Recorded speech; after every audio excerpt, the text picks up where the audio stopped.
13 milhões de brasileiros têm doenças raras, de acordo com as estimativas. Segundo a OMS, é considerada doença rara aquela que acomete até 65 pessoas para cada 100 mil. São quase 8 mil tipos de doenças, 80% com origem genética. A grande maioria delas afeta crianças, mas como são raras, muitas vezes pouco conhecidas, e o diagnóstico pode ser demorado, 30% dos pacientes morrem antes dos 5 anos de idade.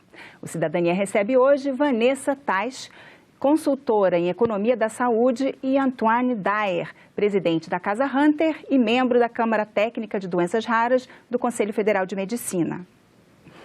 Olá, sejam bem-vindos. Muito obrigada por virem aqui participar do Cidadania. Vamos começar falando, então, do diagnóstico, né? Assim, é um número um pouco assustador, né? Essa quantidade de crianças que morrem antes dos 5 anos de idade, né? Como seria possível melhorar esse diagnóstico? Realmente, isso é o maior desafio que nós temos no Brasil, é fazer o diagnóstico precoce. Como no teste do pezinho só está estipuladas 6 doenças, então a maioria das doenças raras não está nesse teste do pezinho. Então, muitas vezes são doenças muito complexas que precisam de especialistas. E como nós temos no Brasil menos de 300 geneticistas, então fica difícil fazer o diagnóstico correto.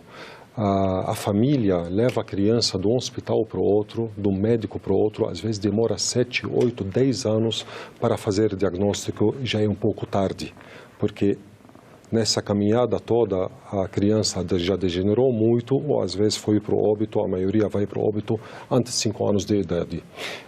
Qual é a questão importante de fazer o diagnóstico? Além de que você pode salvar a vida daquela criança, você também economiza no SUS. Não é o contrário, quando você paga um medicamento eficaz, você está trazendo economia. Que ninguém até hoje consegue fazer esse custo que o SUS arca hoje com esse tipo de criança. Muitas crianças ficam internadas o ano todo nos hospitais por causa dessas doenças, sem entender o que está acontecendo. Muitas delas fazem mais de 20 cirurgias. Então, o SUS sangra enquanto você não tem diagnóstico correto. E às vezes pode ter até desdobramentos no desenvolvimento, né? Até mental, né? Tem exatamente. Que se você tratar logo... Muitas delas têm problemas neurológicos, então se você trata antes de 1 ano de idade, ela pode ter uma vida normal. Mas infelizmente, passando 2 anos de idade, fica difícil recuperar aquilo que perdeu. E existe alguma perspectiva, seria possível incluir mais testes no teste do pezinho? Existe um movimento nesse sentido hoje. Hoje todas as novas tecnologias que são incluídas no SUS passam por um processo formal de avaliação de tecnologias em saúde e, em geral, quando se avalia um novo método diagnóstico, o que se leva em consideração é exatamente qual o potencial de diagnóstico correto de novos casos da doença que poderão ser acompanhados dali para frente. Então, já existe um movimento nesse sentido e a expectativa é que seja ampliado o número de testes que são disponibilizados pelo teste do pezinho. Porque também, assim, apesar de serem... Olhando para a população em geral, são poucas, o percentual é pequeno, mas para cada pessoa que tem é uma doença seríssima, né? Exato, e é importante que ela conheça, que saiba que tem a doença, até para que possa ser acompanhada da forma adequada e, quando disponíveis os tratamentos, para que receba o tratamento correto também. E os tratamentos assim, estão evoluindo, doenças que recentemente não se podia tratar, cada vez mais isso está se tornando possível. Exatamente. Aliás, isso começou a acontecer depois do mapeamento do DNA. Tá? Então, hoje, a maioria das novas tecnologias, a base dela é a genética. Então, nós temos que mostrar para o governo entender que quando ele traz as novas tecnologias para o país, não está fazendo um gasto absurdo, talvez ele está colocando, olha, vou gastar para 200 pessoas aquilo que eu posso gastar com 100 mil pessoas. Nós temos que entender hoje daqui 5 a 10 anos, para tratar as doenças comuns, que nem pressão alta ou diabetes, nós vamos precisar das terapias gênicas, do mapeamento de DNA, que tudo será terapias exclusivas, terapias-alvo. Então, isso tem que ser considerado como investimento para o país, para a gente ter uma saúde modernizada, uma saúde eficaz daqui a 10 anos, ou nós vamos, infelizmente, ser um país que tem uma saúde, infelizmente, atrasada. Então, eu vejo hoje que essas novas tecnologias estão caras, sim, mas elas podem ser barateadas com uma intervenção ativa do governo, fazendo PDPs, transferência de tecnologias, fazendo mais pesquisa clínica, ter patentes nacionais, né, fazendo acordo, que nem o compartilhamento de risco, né, com as empresas. Tudo isso pode diminuir o impacto orçamentário no país. Então, o governo tem que ser proativo nesse momento para poder dar o acesso a toda a população de uma maneira sustentável também para o governo. E o que é esse compartilhamento de risco? Esse é um novo mecanismo que vem sendo discutido e no dia 12 de junho foi apresentado formalmente, saiu no Diário Oficial uma portaria que descreve o primeiro acordo de compartilhamento de risco que foi aprovado no Brasil com o Ministério da Saúde, que prevê que o acordo de compartilhamento de risco ele surge da necessidade de diminuir as incertezas existentes quando você incorpora uma tecnologia. Então, quando você disponibiliza um novo tratamento no SUS, por exemplo, você tem algumas incertezas. Você tem incerteza, por exemplo, em relação ao número de pacientes que vão ser tratados. Há quanto tempo vai durar esse tratamento para aqueles pacientes que receberem o medicamento? Qual vai ser o desfecho que esses pacientes vão alcançar? Então, o acordo de compartilhamento de risco é uma forma de minimizar essas incertezas. Porque você pode, por exemplo, definir que o governo vai pagar até um limite máximo de número de pacientes. A partir daquele limite, o fabricante da tecnologia forneceria o medicamento sem custo adicional. Então, isso dá previsibilidade de orçamento para o Ministério. Ou então, você poderia prever um acordo mais complexo, que é o que se planeja para os anos futuros, que se tenha no Brasil, em que você tenha o desfecho alcançado pelo paciente como um critério para definir se aquele tratamento vai ser pago pelo Ministério da Saúde ou se ele vai ser fornecido sem custo pelo fabricante. Então, seria uma forma de que o Ministério da Saúde pagasse pelos tratamentos que alcançaram o desfecho clínico esperado. Mas existem desafios de implementação pela complexidade de se coletar esses desfechos e de definir os termos desse acordo.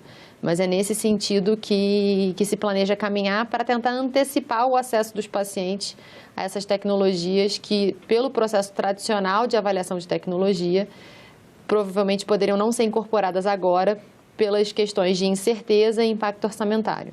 E esse sistema já existe em algum lugar para onde a gente está olhando como um modelo? Sim, vários países já usam o modelo de compartilhamento de risco como uma das vias de acesso dos pacientes. Um país que é referência em incorporação de tecnologias e avaliação de tecnologias em saúde e que tem alguns exemplos é o Reino Unido. O Reino Unido tem um órgão chamado NICE, que faz a avaliação das novas tecnologias e parte dessas tecnologias que são incorporadas ao Reino Unido passam por esses acordos de compartilhamento de risco como uma forma de diminuir essas incertezas e aumentar a chance de que o medicamento seja custo-efetivo, que é uma avaliação que hoje é feita pela Conitec, que é a comissão dentro do Ministério da Saúde responsável pela incorporação de tecnologias no SUS, e que avalia qual é o gasto adicional que uma nova tecnologia traz em relação ao que já se oferecia para esses pacientes, comparado ao benefício clínico que ela oferece para esses mesmos pacientes. Como se fosse uma análise de retorno sobre o investimento, onde o retorno é em saúde e o investimento é financeiro numa nova tecnologia. Aí é bom lembrar aqui que essa metodologia é super importante, só que ela não pode ser adotada como única estratégia, única metodologia para incorporar essas novas tecnologias. Porque o compartilhamento de risco, às vezes, essa metodologia funciona em algumas doenças raras, em outras não. Então, tem que tomar esse cuidado, não pode ser a única via. Além disso, isso exige também uma preparação importante dos centros de referência no país. Para você poder fazer esse monitoramento, você precisa ter um preparo, porque praticamente você está fazendo uma pesquisa clínica. E hoje sabemos, para doenças raras, nós não temos muitos centros preparados no país para poder fazer esse monitoramento. Então, as duas coisas têm que andar junto. E quando a gente fala, né, assim, que a maioria são crianças, mas tem uma parte também que são adultos, né? Como se faz o diagnóstico dos adultos, que já passaram pelo teste do pezinho, já cresceram, é mais complicado? Olha, quanto adulto ele chega à idade adulta, porque a doença que ele tem não é tão grave, porque a maioria não consegue chegar à idade adulta. A gente fala muito de criança, porque as doenças raras normalmente são degenerativa progressiva. Então é difícil alcançar a idade adulta, mas tem algumas doenças que só aparecem com a idade adulta. Tá? Também o diagnóstico é desafio do mesmo jeito, quanto não está no teste do pezinho. Agora, quanto você tem no teste do pezinho é mais fácil. Você sabe que você carrega aquela mutação, ou você tem alguma doença que daqui a pouco ela vai ter a consequência dela, então você pode fazer muita coisa para evitar. Que tem umas que podem aparecer no teste do pezinho e só vão se manifestar na idade adulta? Exatamente. Exatamente. Eu acho que um desafio é realmente a falta de conhecimento também sobre essas doenças e para que se possa associar os sintomas dessas doenças a diagnósticos específicos. Porque às vezes os sintomas podem ser confundidos com os sintomas de outras doenças e aí essa demora para o diagnóstico é ainda maior. E o paciente fica peregrinando no sistema, passando por vários especialistas sem saber exatamente qual é a doença que ele tem e sem que nenhum desses especialistas consiga fechar esse diagnóstico por ser uma doença rara. Exato. Acho que isso é um desafio. Provavelmente, quando o sintoma é semelhante a outras, eles vão achar que é o que é mais comum, né? E não o que é mais raro. O que mais temos hoje no Sistema Único de Saúde é tratamento da consequência da doença. É pouco onde você vê que você tem diagnóstico certo. Porque também para fazer o diagnóstico correto, além de que você precisa de especialistas daquelas doenças, você precisa também de testes laboratoriais diferenciados. E muitos não sabem nem fazer esses testes. Por exemplo, sequenciamento genético. Quantos biólogos ou geneticistas no país conseguem fazer isto? São poucos, raros. Então, nós temos contado os dedos, os especialistas que conseguem fazer um sequenciamento correto, conseguem ler um exoma, né? Um teste que é complexo do nosso DNA. Porque o especialista começa a fazer vários testes. Quando não consegue fechar o diagnóstico, ele tem que pedir esse teste. Só que também esse teste é feito em poucos laboratórios e poucas pessoas conseguem realmente entender esse teste. Então, é uma complexidade grande. Por isso, nós precisamos ter centros, não é somente habilitados, treinados. O Ministério da Saúde tem que fiscalizar esses centros, ver se realmente está acontecendo isto. Só que tem que ter mais foco, eu acho. E como seria, então, para aumentar a quantidade de especialistas, né, que entendam desses assuntos, para que ao mesmo tempo são raras na população, né, para ter esse custo-benefício do investimento? Eu acho que a divulgação sobre as doenças raras é importante. Nós participamos do Fórum de Doenças Raras e foram apresentadas características e os tratamentos disponíveis para várias doenças. E só por essas doenças discutidas já se vê como são heterogêneas as doenças raras realmente. Elas podem ter manifestações muito diferentes. Mas eu acho que uma das formas é, através desses fóruns, poder difundir essas informações, incluir na formação médica também a questão das doenças raras, para que eles conheçam sobre as doenças raras e conheçam sobre até a existência de centros de referência para poder minimamente referenciar esses pacientes para os centros, porque muitas vezes ele não vai fechar o diagnóstico, mas ele vai indicar para o lugar onde isso pode ser confirmado. Que hoje não faz parte da formação. Não faz parte da formação, nós não temos essa formação, infelizmente. Até a gente estava pensando em criar uma faculdade de especialização em genética. Imagina, o tamanho do Brasil, não temos isso. Na Argentina tem e no Brasil não tem. Não existe. Não existe. Então, precisamos incentivar, precisamos criar esses cursos, essa capacitação, colocar também na área da medicina. Os alunos de terceiro ano têm que ter noção da genética. Não é? Eles passam esse bypass rápido, né? Referente à genética. Eles têm que estudar mais a genética, porque o futuro... Antes era uma área onde alguns que tinham esse dom queriam ser pesquisador, queriam trabalhar mais em genética, 30 anos atrás. Hoje virou necessidade para qualquer médico. Se ele quer continuar atuando no futuro como médico, ele precisa da genética. Eu acho que ainda nós não estamos preparados para isso. Nós precisamos correr, porque as novas tecnologias estão aqui e já os tratamentos novos estão aqui, a gente tem que lidar com eles. É complicado isso daí. Agora, 20% das doenças raras não são genéticas. Exato. Né? Elas são, o quê? Infecção, bactérias, vírus? Algumas são infecção, bactérias, outras respiratórias. Depende, né, onde vive também aqueles pacientes. Às vezes uma doença comum, ela é considerada rara porque ela atinge aquele tipo de população, né, pequena. Então ela é considerada rara, né? Mas que tem mais impacto realmente as doenças genéticas, porque é onde aquela criança nasce com aquele tipo de doença hereditária já. Que já está predestinada. Já está predestinada. Então, aconselhamento genético é muito importante para evitar muitas doenças raras. Dessas parcelas de 7 ou 8 mil doenças raras, das doenças genéticas, existe aquele eixo chamado erros inatos de metabolismo, onde a pessoa nasce com um defeito, um erro genético, uma enzima, uma falta de enzima ou deficiência de uma enzima, né, por exemplo, no corpo, que causa esse tipo de doença tão grave. Com aconselhamento genético, as pessoas podem evitar de ter 2, 3 filhos com a mesma doença. Além disso, podem evitar até ter o próprio filho com essa doença. Então, nós temos que trabalhar isso em todos os hospitais no país, para ter realmente um aconselhamento genético. Que seria um aconselhamento feito com os pais, com o casal, exatamente, antes mesmo de se engravidar. Exatamente. Isso é super importante.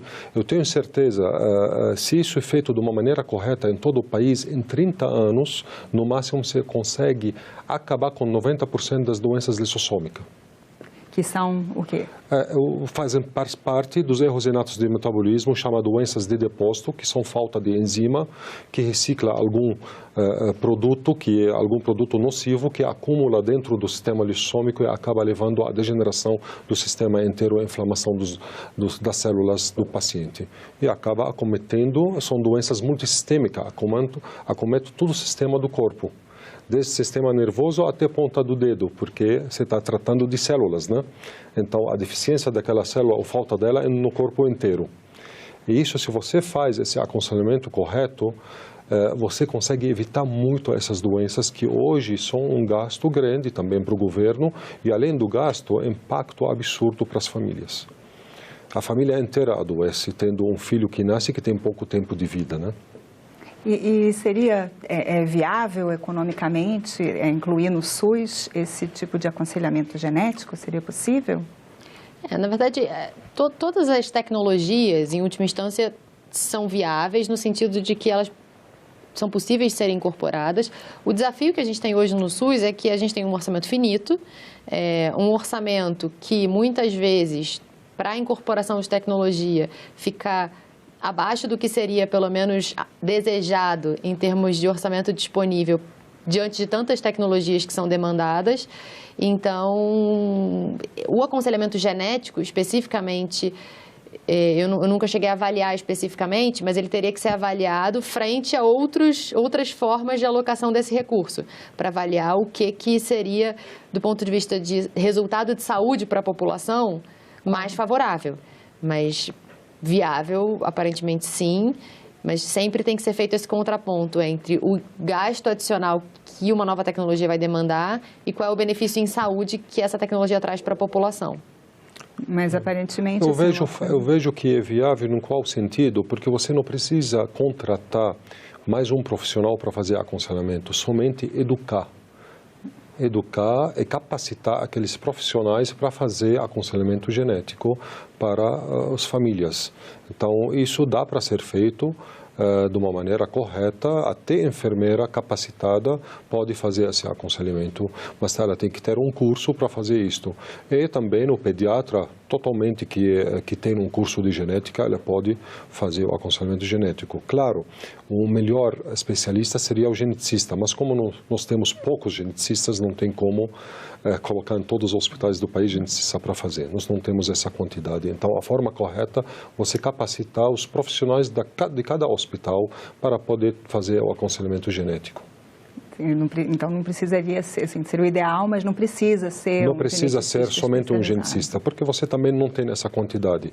Mas com certeza você tem que ter regra para isso, tem que ter estudo, por isso os geneticistas podem formar mais profissionais de saúde que podem fazer esse papel de aconselhamento genético. E quais são as tecnologias, Vanessa, que você falou que, né, essa especificamente você não avaliou, mas quais são as que estão sendo consideradas assim, de maior impacto, né, qual vale a pena investir? Quando a gente pensa no cenário das doenças raras, todas essas doenças raras para as quais existe tratamento hoje disponível, então, independente se existem já no SUS ou se são novos tratamentos que estão sendo avaliados para incorporação, essas tecnologias são todas elegíveis para avaliação. O acordo de compartilhamento que foi publicado recentemente, ele diz respeito à atrofia muscular espinhal, que é uma doença que até hoje não tem um tratamento disponível no SUS, que foi registrado no país um medicamento para essa indicação, que foi o medicamento que recebeu essa indicação para a atrofia muscular espinhal tipo 1, essa incorporação no SUS para esse tipo, e para os tipos 2 e 3, incorporação dentro desse acordo de compartilhamento de risco.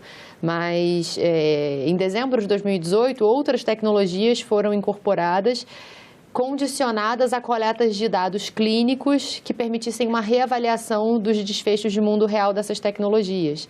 Então, por exemplo, um medicamento para a hemoglobinuria paroxística noturna, que é uma doença hematológica, que foi incorporado condicionado a coleta de dados. Então, outras doenças raras que também afetam crianças, então mucopolissacaridose também. Então, existem exemplos de outros medicamentos que estão indo nessa linha de acordos de compartilhamento de risco. O primeiro formalizado está sendo esse para atrofia muscular espinhal, mas a expectativa é que outros medicamentos se tornem elegíveis para esse tipo de acordo e que isso seja realmente uma forma de antecipar o acesso para os pacientes a essas novas medicações de alto custo e para as quais pode ainda existir algum grau de incerteza quanto aos desfechos clínicos que vão ser alcançados.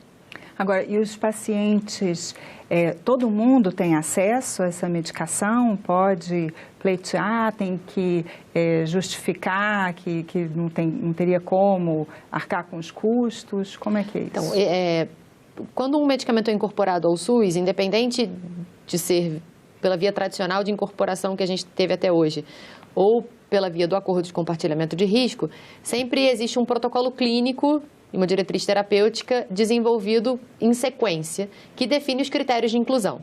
E todos os pacientes que atendem esses critérios de inclusão são elegíveis a receber o tratamento, independente da capacidade de pagamento. Porque o Sistema Único de Saúde ele prevê exatamente isso, de que esse acesso tem que ser independente dessa capacidade de pagamento, e sim pelos critérios de inclusão e de necessidade desse paciente. A necessidade de receber o tratamento. De receber o tratamento, sim. É que critério financeiro de capacidade de pagamento só se aplica quando o paciente vai para a judicialização. Aí ele tem que comprovar que ele não tem condição de arcar com aquela droga. Mas isso acontece quando são medicamentos que não estão... Que não são incorporados na lista única do SUS, exatamente.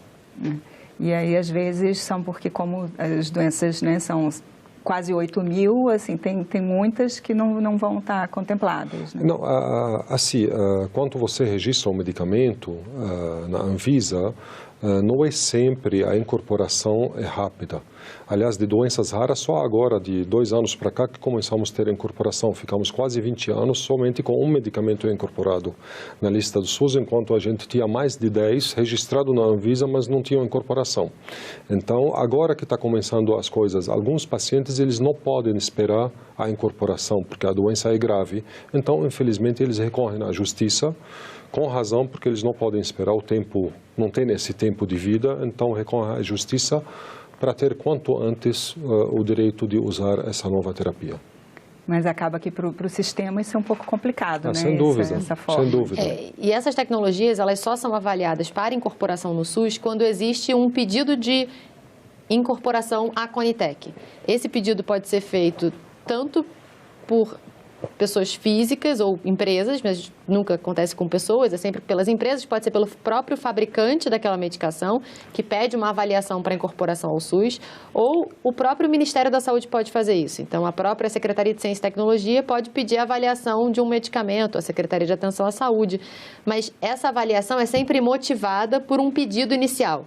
Por isso que várias tecnologias, na verdade, não chegaram nem a ser avaliadas pela Conitec. Porque nunca foi feito um pedido. Porque nunca foi feito Exato. um pedido. E vários desses pedidos estão começando a ser feitos pelo próprio Ministério da Saúde para que a Conitec avalie e se posicione quanto a essas novas tecnologias. Eu agradeço muito a vocês a participação. Infelizmente, Muito obrigado. nosso tempo é Muito curto. obrigada. Obrigado pela oportunidade. E agradeço também a você que nos assiste. Se você quiser ver de novo ou mandar o link para alguém, é só acessar nossa página na internet, senado.leg.br/TV, ou então o canal da TV Senado no YouTube. E para fazer um comentário ou sugerir um assunto para o nosso programa, telefone de graça para 0800 61 22 11. Obrigada pela atenção e até o próximo Cidadania.